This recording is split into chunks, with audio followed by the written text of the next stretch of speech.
quero que vocês saibam o seguinte: eu estou com 79 anos de idade.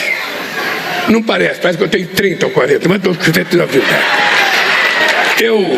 Eu sou um homem muito agradecido a Deus, porque tudo o que aconteceu na minha vida, eu tenho certeza que tem o dedo de Deus. Eu tenho certeza. Porque saí da onde eu saí, para não morrer de fome com 7 anos de idade, e chegar onde eu cheguei, só pode ter a mão de Deus. Não é competência minha, não é inteligência minha, é uma coisa maior que eu, sinceramente, não consigo explicar. Mas o que me faz brigar é um compromisso que eu tenho. Eu não me conformo desse país ser tão grande, desse país ter tanta riqueza, desse país ter um povo tão justo e trabalhador, e a gente viver, sabe, nessa desgraça todo dia para ver se a gente consegue tirar uma pessoa da rua, arrumar emprego para uma pessoa, assentar outra pessoa, levar outra pessoa no hospital, e nós entramos para consertar isso. Eu quero que vocês saibam que a minha vontade de brigar hoje é a mesma de quando eu tinha 50 anos de idade. Não mudou 1 milímetro a minha vontade de brigar. E por isso, eu quero dizer para vocês que nós vamos continuar viajando esse país, vamos tentar continuar fazendo as coisas que nós temos que fazer nesse país. E eu queria que vocês soubessem, eu só tenho um medo na minha vida. Na minha idade, a gente não tem mais medo de nada. Só para você ter ideia, nós encontramos 87 mil casas do Minha Casa Minha Vida sem terminar, que tinha começado no governo da Dilma. 87 mil. Nós encontramos quase 3 mil creches paralisadas há 8 anos. Eu estou inaugurando o conjunto habitacional que foi começado em 2013. Então esse país estava destruído. O Haddad, que é o ministro da Fazenda, ele sabe como é que nós encontramos a Fazenda. Ele sabe como é que nós encontramos esse país administrada da forma mais irresponsável possível. E consertar isso leva tempo. Às vezes, para fazer uma obra nova, a gente gasta menos tempo do que a gente reformar uma coisa que está estragada, uma coisa velha. E vocês sabem porque vocês chegaram aqui. Bem, dito isso, companheiros e companheiras, eu ontem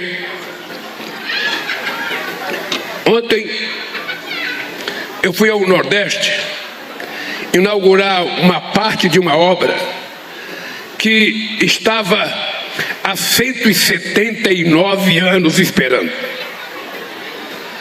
Uma obra que se pensou em fazer no Brasil em 1846, pelo imperador Dom Pedro II.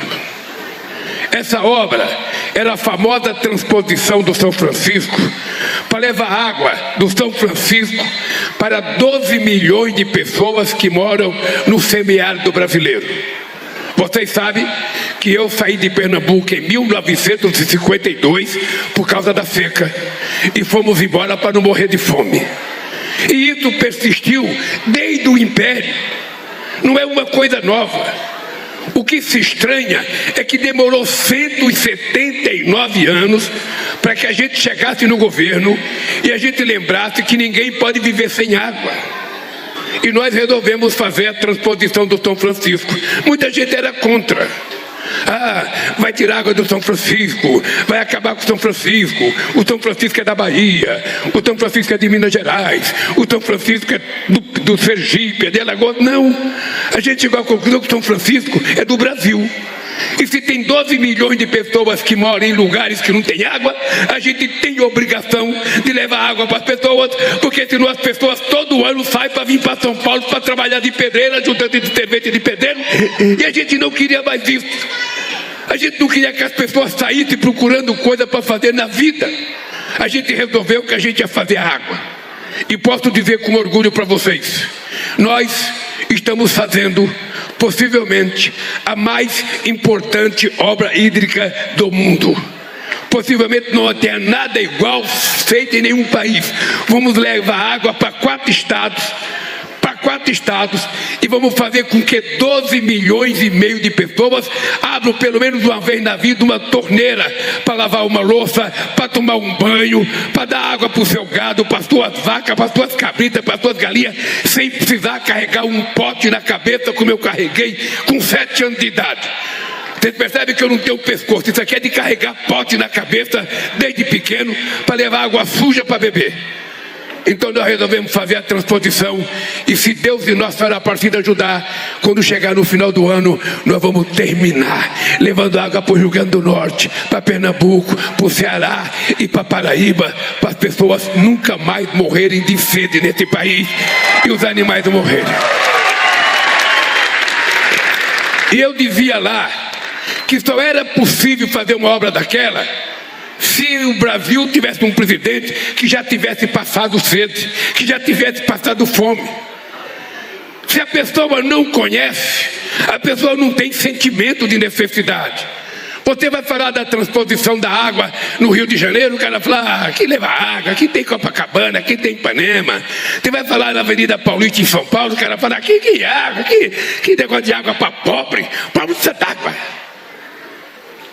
Pobre, se tiver muito pobre, a gente vai buscar as meninas para trabalhar de empregada doméstica para nós aqui em São Paulo.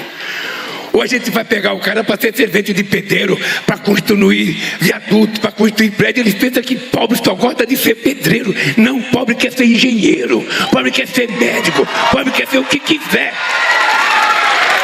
Bem, por conta desse entusiasmo, eu atrasei 2 horas e saí sem almoçar. E aqui, eu queria dizer para vocês o seguinte. Nós temos a obrigação, é obrigação moral, obrigação ética e obrigação política de ver o que a gente viu aqui e ter coragem de debater com aqueles que são contra o movimento sem terra, aqueles que são contra a reforma agrária, aqueles que não conhecem o sacrifício e tentam vender a imagem de que vocês são invasores de terra. Na verdade, vocês são invasores de busca de dignidade, de busca de respeito, de busca de direito que vocês têm que ter. E é por isso que nós temos que trabalhar isso com muito carinho com vocês. E fazer aquilo que nós prometemos, Paulinho.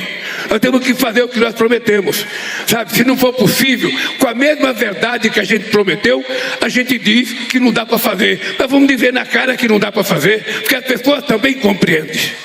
Vocês sabem, porque vocês esperaram aqui há 22 anos aqui. A Joselda disse que aqui tem gente que nasceu aqui, que já casou aqui e que já tem filho aqui.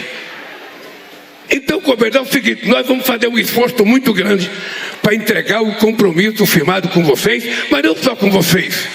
É que a verdade nua e crua é que quanto mais gente tiver produzindo no campo, quanto mais pequenos proprietários a gente tiver, quanto mais incentivo a gente der, quanto melhor produzir, melhor a qualidade do alimento, fica mais barato e todo mundo vive, porque não é possível o mundo ter 733 milhões de pessoas que não consomem no mundo que produz mais alimento do que o povo pode consumir. Como é que é possível?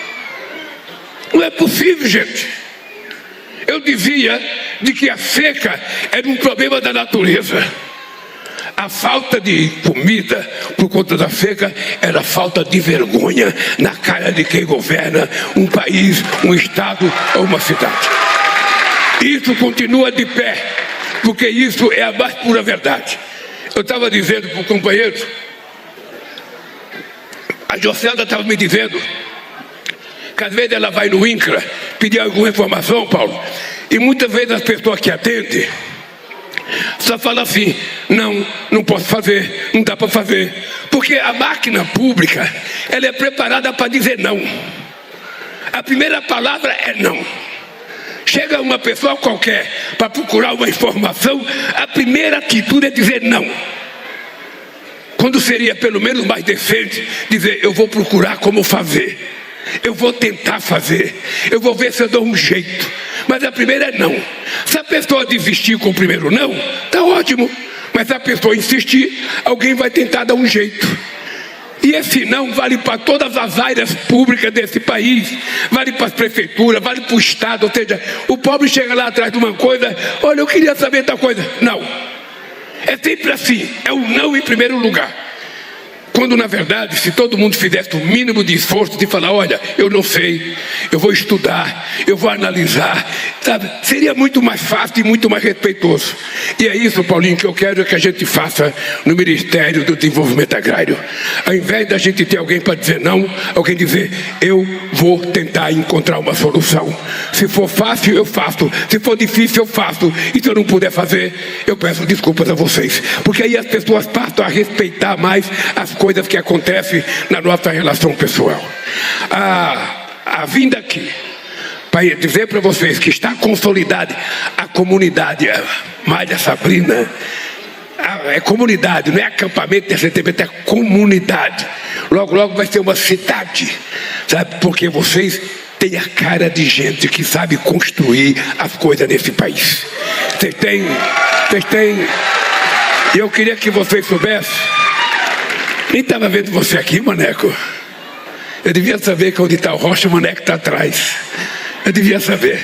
Esses dois advogados que estão aqui, essas duas belezuras aqui, não sei se o procurador pode levantar e ver aqui. Deve conhecer, porque deve ter estudado da Universidade Federal. Todo mundo aqui é da Universidade Federal, todos advogados. É que o Maneco e o Rocha foram os advogados que me acompanharam os 580 dias na cadeia. Todo santo dia eu recebia um de manhã e todo santo dia uma tarde.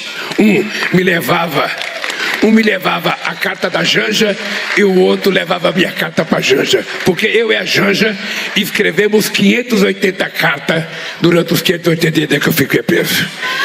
Ela me mandava a carta, eu recebia a carta dela de manhã e o Rocha levava a minha. Não, o Rocha levava a minha de manhã e o Maneco me trazia dela à tarde. Ô, gente, você não tem noção do que é receber uma carta. Vocês já receberam carta de amor? Ô, gente do céu, o Haddad vale mais do que um presente. Eu ficava, eles sabem a ansiedade que eu ficava. O Maneco conversava comigo 2 minutos, eu falava, e minha carta?